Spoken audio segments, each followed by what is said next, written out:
Certaines ONG exercent dans le domaine de la santé sans reconnaissance du ministère ni d'agrément.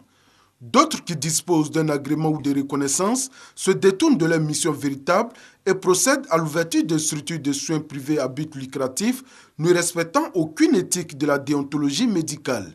Et ce phénomène gagne de plus en plus de terrain. L'assainissement du milieu s'impose donc, avec le soutien du programme d'appui à la redynamisation du secteur de santé ivoirien. Le ministère de la Santé et de la lutte contre le sida a élaboré un guide des ONG de santé en Côte d'Ivoire.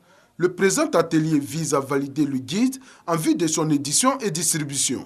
Plus de 70% des ONG qui sont présentes sur le territoire et qui disent travailler pour le ministère sont des ONG fictives et virtuelles. Nous mettons à leur disposition un guide pour se faire identifier et agréer afin de bénéficier de tous les avantages de ce qu'on appelle la contractualisation, ministère de la Santé et organisations non gouvernementales.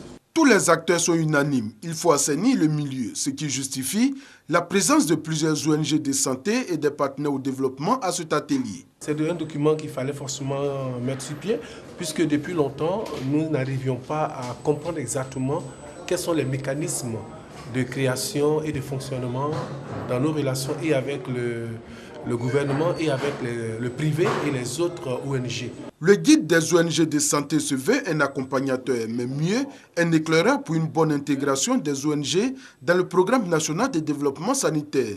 De même, il permettra aussi de produire des projets à impact positif sur la santé de la population.